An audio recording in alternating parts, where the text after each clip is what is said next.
On, it's Scott here. I ended up picking up this GT Outpost trail from St. Vinny's today for 15 bucks for my neighbor.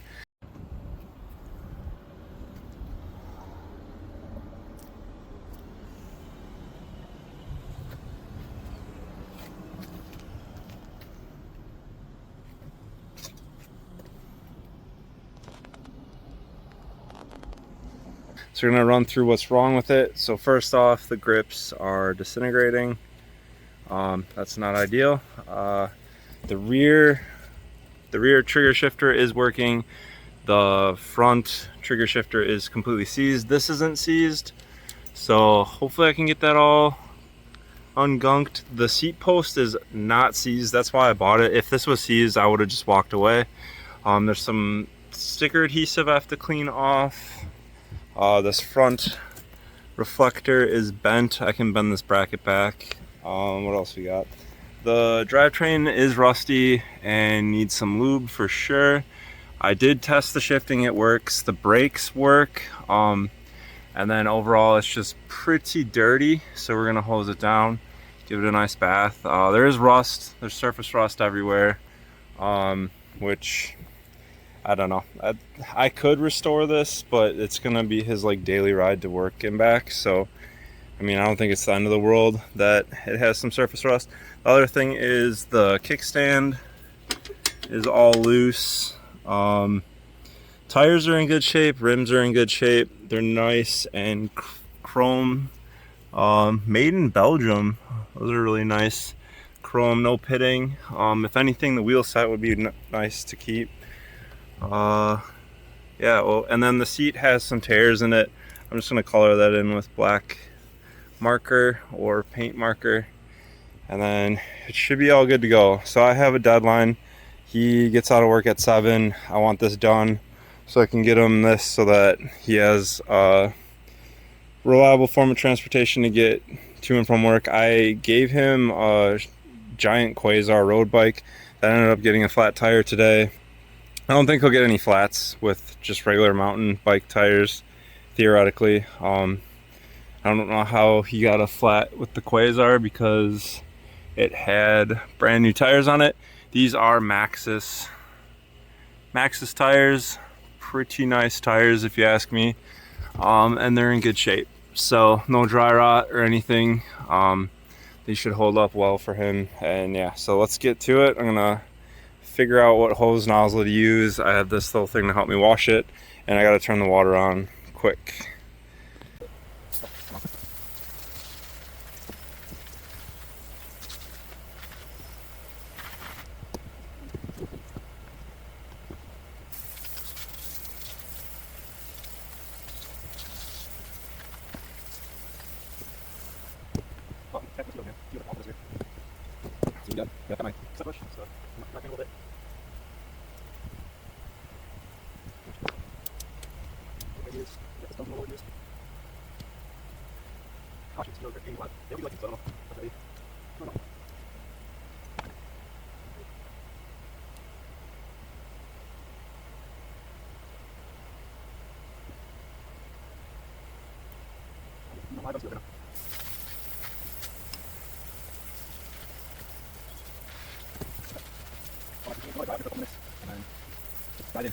The first order of business on this GT Outpost trail is the seized front shifter, or the left trigger shifter. So I'm gonna hit it with some tri-flow, see what that does. I mean, it's not seized down here, which is a good sign. I think the cable, since these are pretty rusty, the cable might just be seized up in there somehow. Okay, so yeah, we might have to disconnect the cable down here and then put some chain lube in the cable housing. So we got some tri-flow. There aren't any like indications of what model Shimano trigger shifters these are, but they are Shimano trigger shifters. All right, so there's a window right here for the cable. Flood this with some tri-flow. I have a rag to catch the excess tri-flow.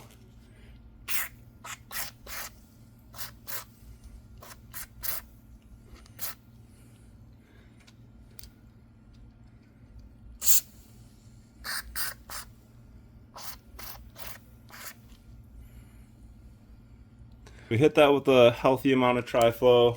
Same thing on the right hand side. There's a little trap door for the cable. So we're just gonna flood the shifter, the healthy amount of tri-flow, like so. And then since this isn't seized, we can actually work in the tri-flow. Ooh.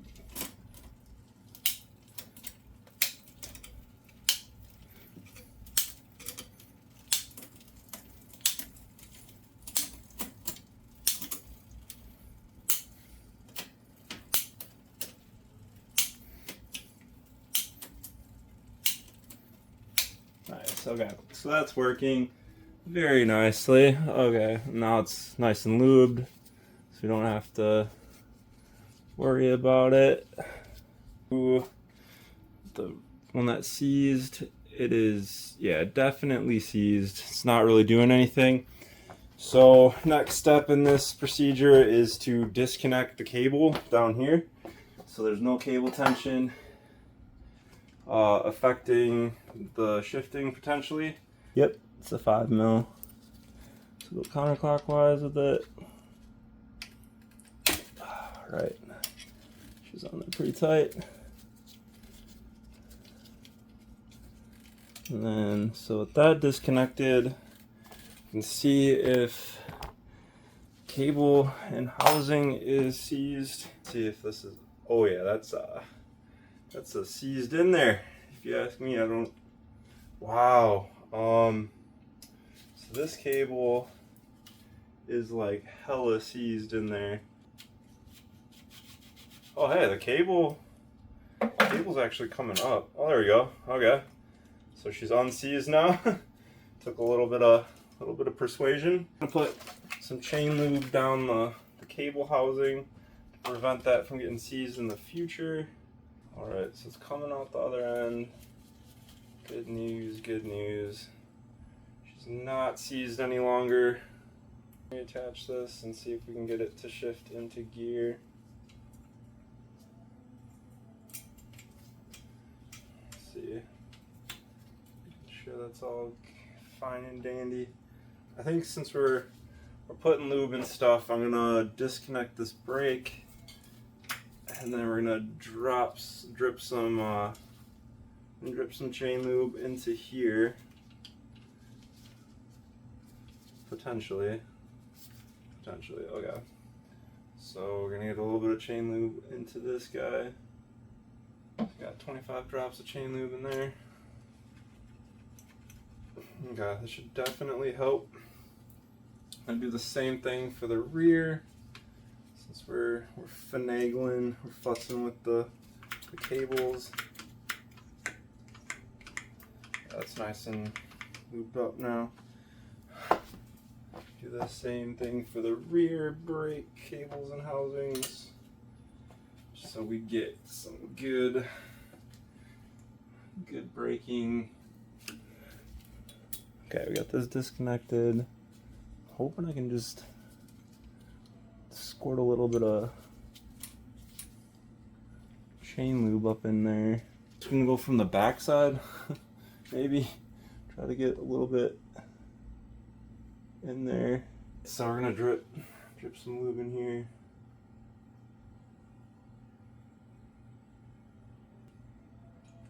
Seems to be coming out the other end. That's what we want. Make sure that I get this back up in here. And making sure this is back up into here like it was. Just gonna reconnect the cable and housing. Theoretically, okay, there you go. Cable and housing is attached. The brake is reconnected. And that is working. And I believe it's shifted all the way down.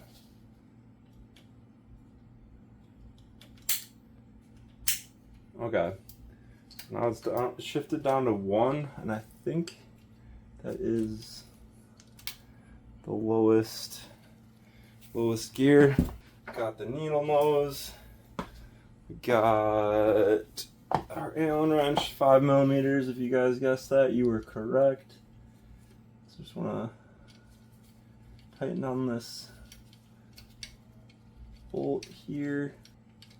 Okay, that is now connected, and let's see if we can get it to shift up these gears.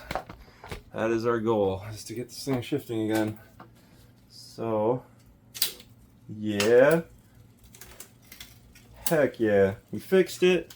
That is the good news that we were looking for. So I'm gonna clean the drivetrain. Got the drivetrain cleaner. We're going to clean and lube this drivetrain quick. That.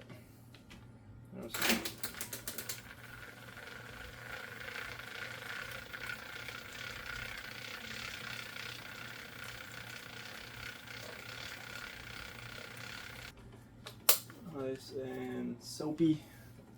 I'm gonna go dump this and get some clean water in here quick.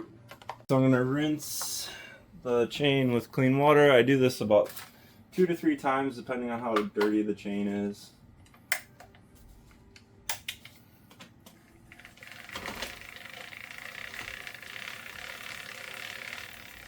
I'm gonna get this all clean and we'll get back working on the bike. So we got, I'm not sponsoring anything. If you want to sponsor me and like send me lube and stuff, that'd be pretty cool. So we got some Rock and Roll, the king of lubes. It's $8 at my local bike shop, my LBS. So what you do, get it into about the middle and then pedal backwards, and then you just want to get it all on the drivetrain. Okay, so then just shift through the gears to get the chain lube all over the gears that you're working on. Alright, so there's a little bit of goo on the top tube, so we got some Goo Gone and a hotel key card to scrape off this goo. It's probably for that, like, I don't know, maybe it was a sticker, maybe it was like the helmet warning thing. Not sure if they put them over here, but definitely gonna scrape off the goo on the top tube.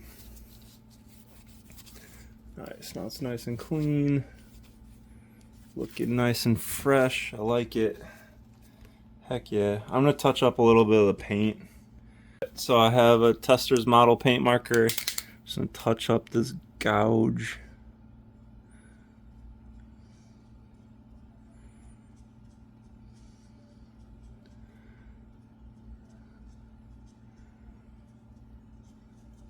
What do you think caused that damage? Comment in the comment section below. Yeah, we're gonna take the seat post out. Okay. Thankfully that came out. Oh, this might actually be a steel seat. Hard to say. This might be steel, might be aluminum. I'm not entirely sure.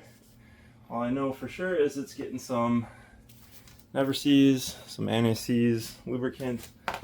Coat the bottom edge here. And that should like distribute throughout the whole seat post and the seat tube. Alright. Cinch is loose.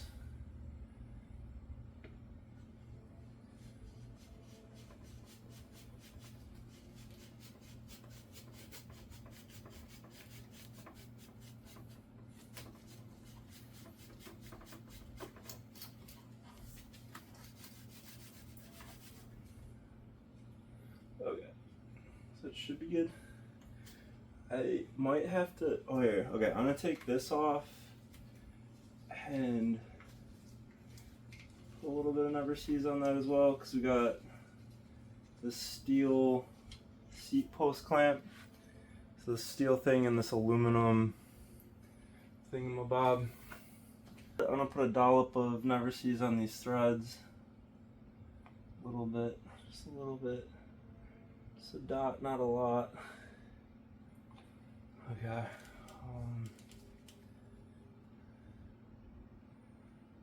A little bit on this. Doesn't get seized up in there.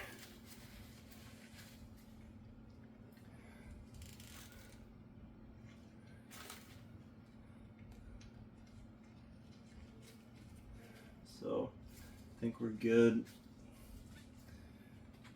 That seems nice and tight.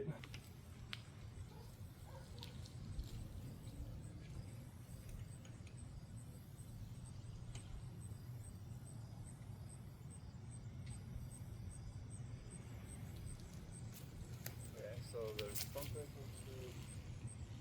Rear brake does not.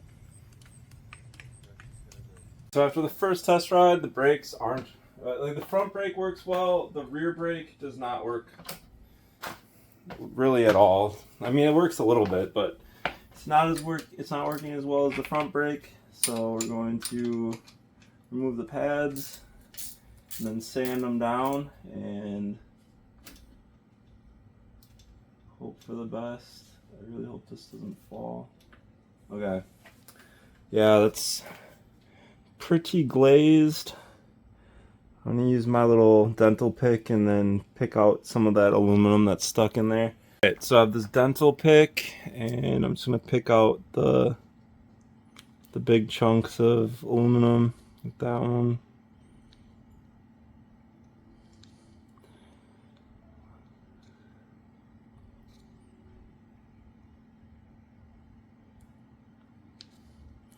Okay, and then I'm gonna go rough it up on the concrete in front of my parents' house. So we're just on the sidewalk now. Pretty rough concrete.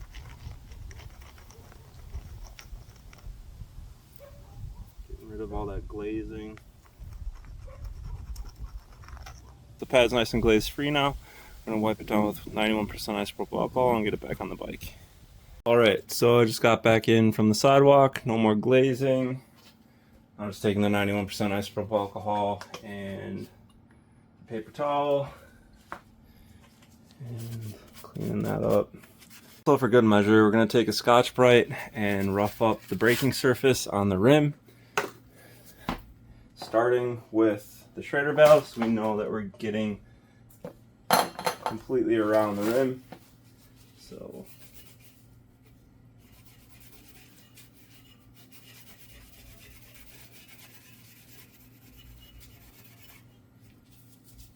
yep, there's definitely some brake rub coming off.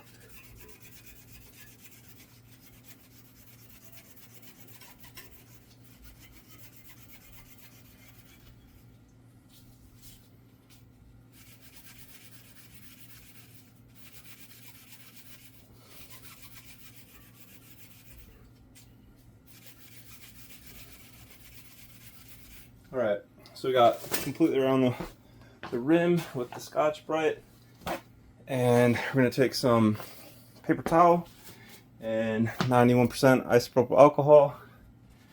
We're going to clean up the brake dust that we just sanded off and any contaminants that are on this rim are going to get wiped off. Yeah, that's quite a bit of brake dust and such. Get that all cleaned up and ready to ride.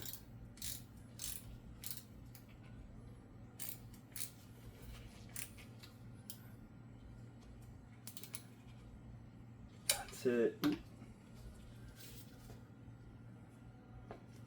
So that brake surface is a lot better. So we're just gonna repeat the process on the non-drive side, and then we're gonna test the braking again and make sure it's nice and dialed in. All right, so we got the brakes dialed in, I hope. So we got the pads sanded, the rims Scotch-Brite cleaned up with 91% isopropyl alcohol. So let's go give it a test ride, see if it made a difference.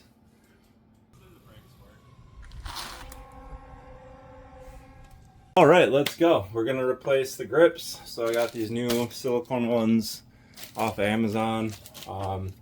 These are completely just like disintegrating.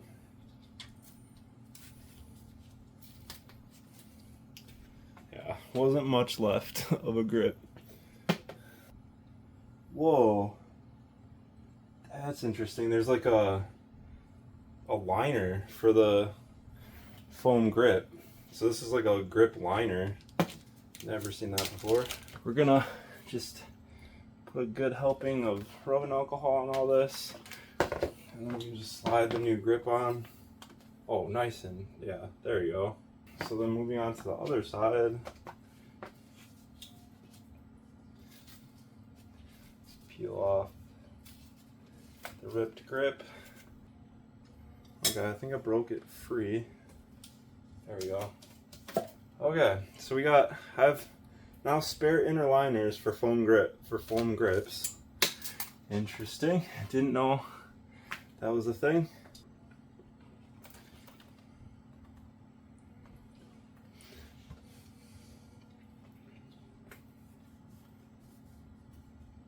Okay.